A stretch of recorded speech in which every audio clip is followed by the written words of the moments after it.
Hey guys, you ever wanted to tile that kitchen backsplash, but you really don't know what you're doing or how to do it? You're in luck. Today I'm going to show you guys how to tile that backsplash. I'm going to show you step by step how it's done, the tools needed, everything. So watch through to the end of the video and I'm going to show you everything, how it's done start to finish, and you'll be amazed at how good this is going to make your kitchen look. Hey guys, Eric here, Project DIY. We're here in the kitchen today, and that stuff over my shoulder, that's what we have to do today. Let me show you what we got going. So we have the kitchen here. Looks nice, everything's done, almost. But if you can see in there, there's something missing. We have not got the backsplash put in yet. We're gonna go from there. You know, it's gonna come around, wrap around there, tie it into there, and then we'll come over here. She has her coffee bar over here, and then we're gonna tile all of this here as well. So let me get all the stuff, all of our decorations off the countertops that she has, and we will get started on this, and we'll show you guys how to get this backsplash put on and how it can change the look of your kitchen big time.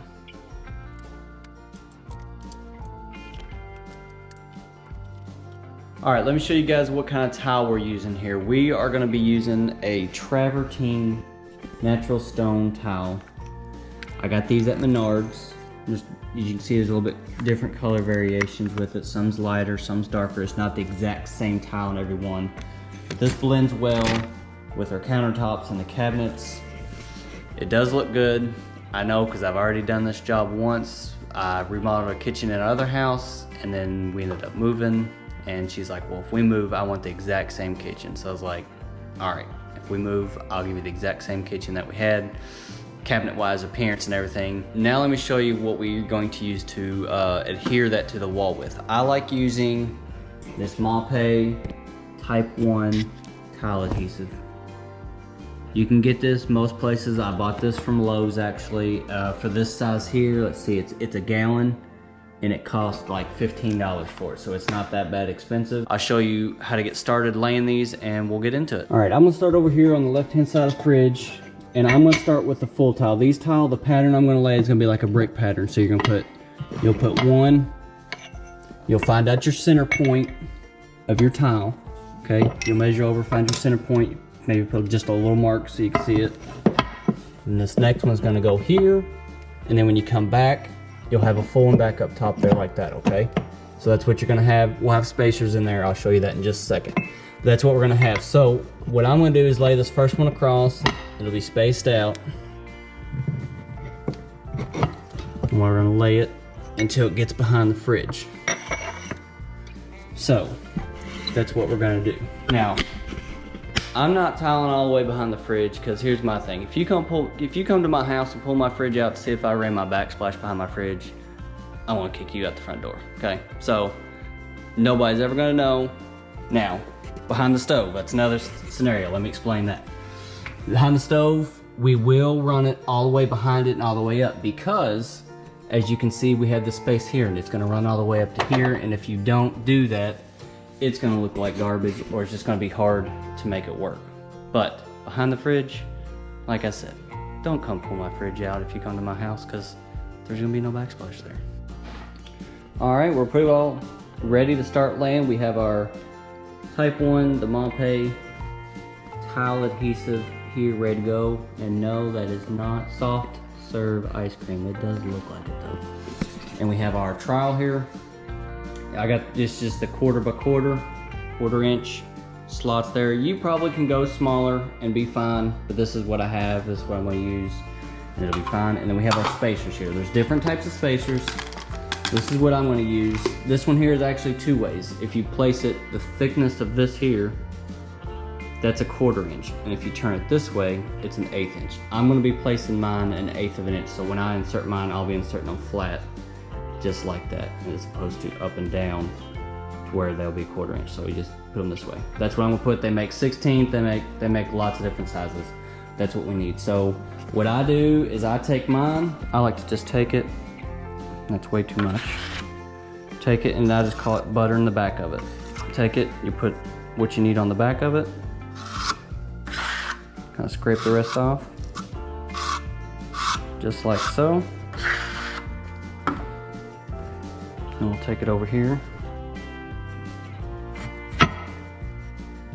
And you take it, you just want to give it a little push. You ain't got to try to push it through the wall. Just give it a little pressure and it will stick, I promise. I've had it hung upside down on a ceiling and everything, and it never fell off. This stuff, once you get it on, you can get it off, you know, before it dries, but I mean, you usually gotta take something and pry the back side of it to get it to come off. So it is very sticky. It is kind of messy too, so don't wear some nice clothes. Make sure you have maybe a rag or something you can wipe your hands off. As you can see, as you're gonna be buttering them, you're gonna get on your fingertips, things like that. So have a rag handy will be helpful as well.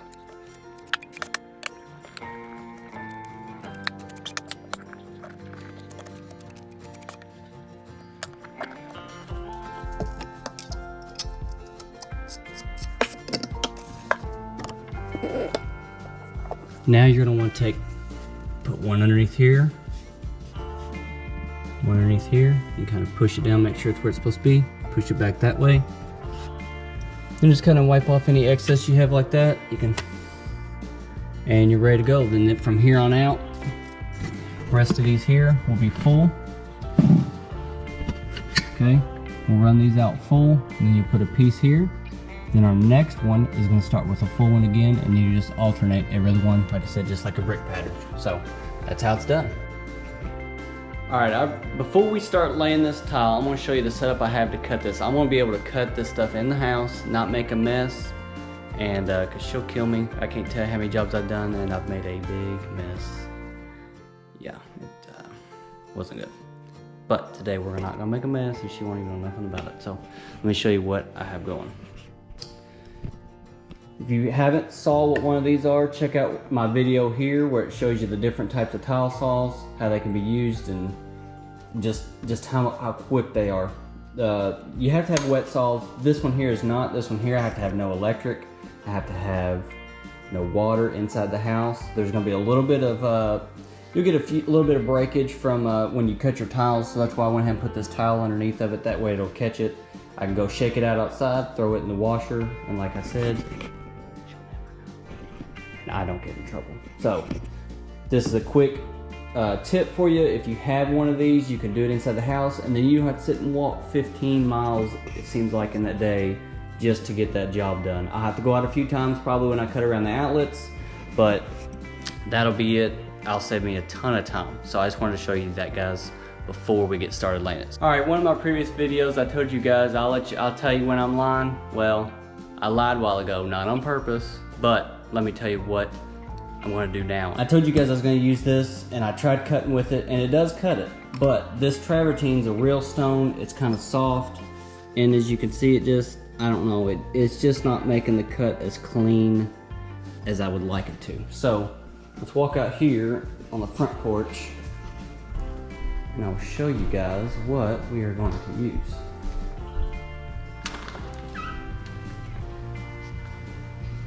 Alright, we're going to use this instead. It has the wet saw. I have two of them, one with just a platform. One, this here, has the actual tray that slides like this. The blade stays put, and you just put your tile in there on this back piece. That's why I'm going to use it. That way I can set my tile on here, put my mark on it. We can just run it right up through there, cut it, make a good clean cut. I've already cut one with it, and it does a much better job. So hopefully you have one of these saws. If not, go out and get one of these. You can get them fairly cheap, just a cheap wet saw. It don't even have to be one with the tray on it, but this particular type of tile is going to cut better with an actual wet saw as opposed to the dry cut over there. So not lying this time. So I just wanted to straighten that out with you guys. All right, now we have the stove pulled out here, and we got to get something, because this tile is going to lay down here, but it's got to go across. But obviously I have nothing for it to lay on here. So something I do, I measure it and take a board, and you just kind of put it in here, push it in. Don't get it too tight, but tight enough that it's going to hold what little bit of weight it has. Make sure it's flush on this side. Make sure it's flush on this side, and then you can just run your tile whatever side you start from, whether it's this way or if you go from the corner this way. And that will help support your weight. And if you wanted to, you can even run a screw or two in here, find your studs and put a screw or two in it, and then that way it definitely is not going to fall out on you. So just a quick tip for you.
All right, we're fixing to cut around an outlet over there, and I want to show you over here because the light's a little bit better because I don't have my under the cabinet lights in yet.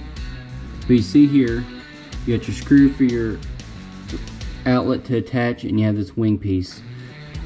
You're typically, I'll show you this later because I know some of mine are going to have to. Typically, you're going to have to bump this outlet out. So you do not want to run your towel obviously over this. So what I do is go ahead and loosen mine.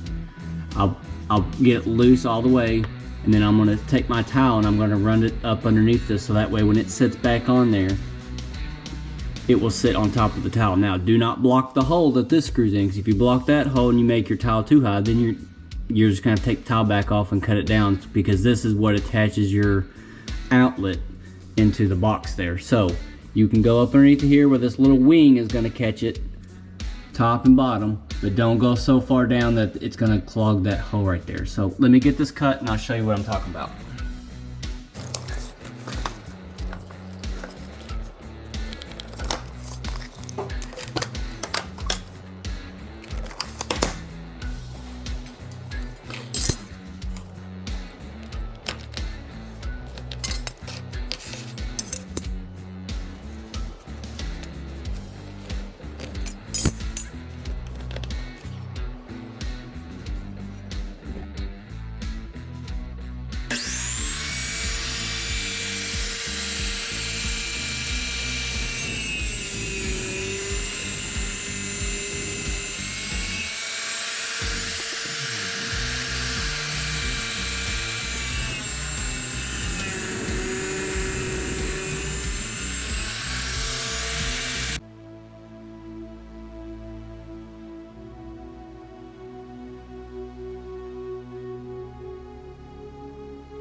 right, let me show you guys what I'm going to be using for my grout. This is the Mape Ultracolor Plus Rapid Setting All-in-One Grout Replacement for sanded and unsanded grouts. Here's one reason I like this stuff. It is fast setting, and let me see if I can get down here and you can see. I don't know if you'll be able to read it on there. It says no efflorescence. Efflorescence is something like when you put the grout on there, sometimes it'll dry and it'll have a white haze to it, and this stuff here, it does not do that. I had one time I had black and it had splotches of it in there, and you can get it out, but you got to put acid on there. It's a lot of work. It's a major pain in the rear end. So I buy this stuff. It's a little bit more expensive than the other stuff, but it's not much. Oh, and another thing, this here, you do not have to seal it either. I believe it says on no sealer required. It says right here. So this stuff here, I think it's like maybe $20 for a bag this size, but it's definitely worth it. I recommend following the instructions. I've done this a lot, so I just add a little bit of water and then add some to it as I go. That way I can get the desired texture I want. And I usually, if I can, always try to save a little bit of it, and then you can write on that bag what that grout goes to. Because if you're like me, I got several colors of bags of grout over here, and then I'm like, I do not remember what that went to. So if you can write on there with a permanent marker, that's an easy way to keep track of what that grout goes to. If you need to, you know, down the line, if you have an issue where something pops up and you got to re-grout it or just get a bad spot, you always know what that grout goes to. Just make a little hole here.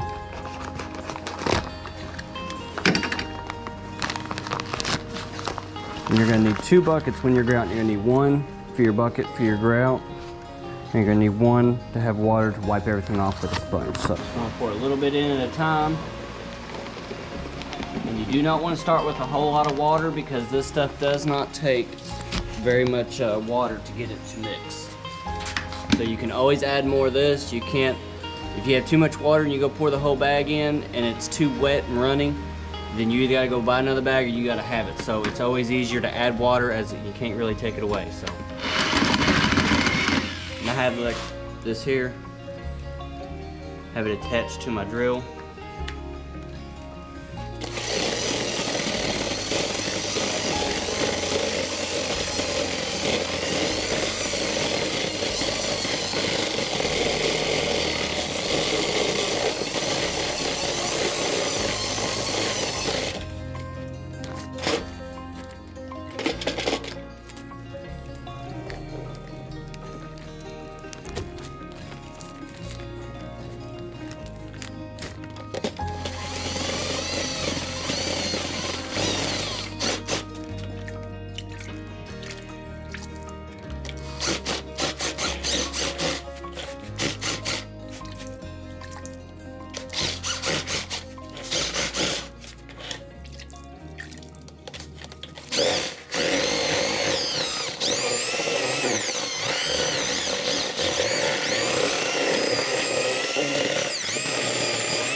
Consistency we have, just kind of hold on your finger there. You don't want it too runny, because if it's too runny, you can get away with a little bit runnier if it's on the floor, but when it's on the wall, if it's really bad running, it's not going to stay in the grooves, and it's going to be a nightmare. So you want it kind of pasty a little bit, especially if you're going to be putting it on the wall. All right guys, we're back here in the kitchen. It's the next day. I let everything set up, taking all the spacers out. So there's your backsplash now. We mixed our grout, got it in here. All right, here's what you're gonna need now. You're gonna need a sponge. You can pick these up at the hardware store.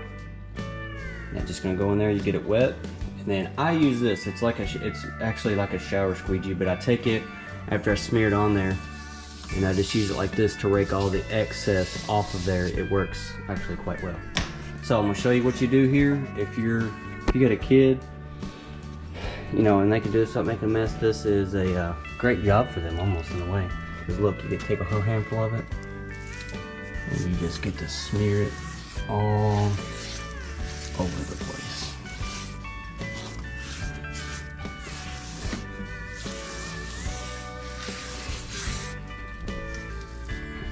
Now they do make like a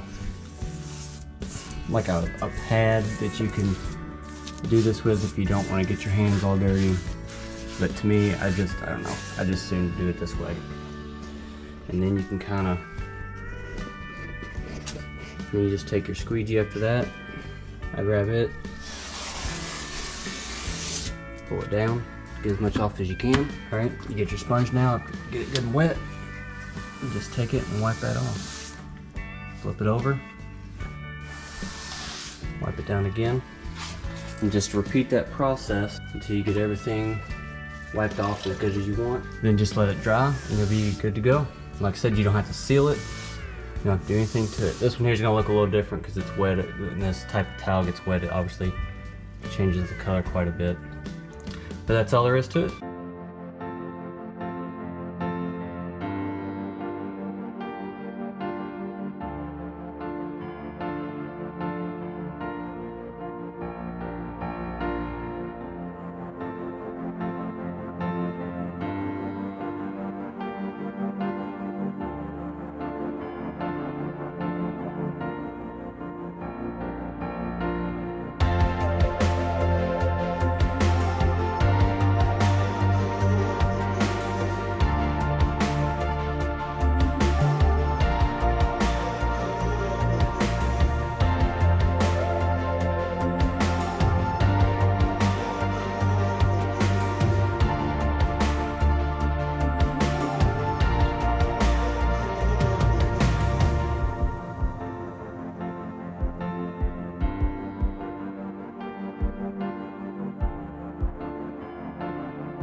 Alright guys, we have everything installed, ready to go. I want to show you something that I'm going to do on this one, but it works so much better.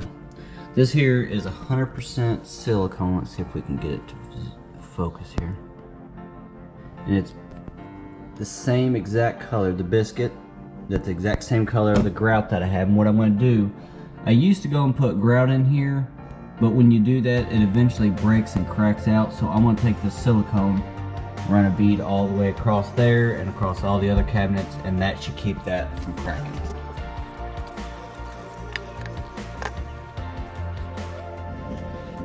Alright, something else you may have to do when you put these flanges over top of the tile like this, sometimes your screws that are in it, like this one here, they're going to be too short. So you just need to get a little bit longer screw, like this one here I have. It's not that much longer, but these here that come with it, they're just barely too short. So if you get just a little bit longer screw, it'll go in, it'll catch into the actual outlet there, into that hole, and that will allow you to tighten it down against your tile like that right there. Alright, we have got the backsplash installed, outlets put back in. And then all we gotta do is just put all the stuff back. All right, we have got all the backsplash done, all the caulking, all the grouting, everything's finished. Got our decorations back, so let's check it out and see what the final product looks like. So here's the coffee bar. Go over here and check out inside the fridge.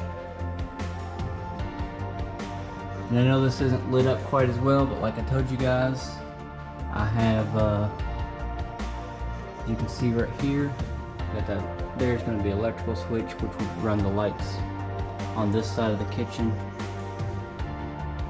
and the other side will have them as well. So there you go, there you have it. An easy backsplash job. It really isn't that hard. It's just a little bit of tedious work, but it's not that bad. So if you're just wondering to yourself, can I really do it? You can do it. It really isn't that bad. Just take your time. Because guess what? If you never try, you never know if you're going to be able to do something like that.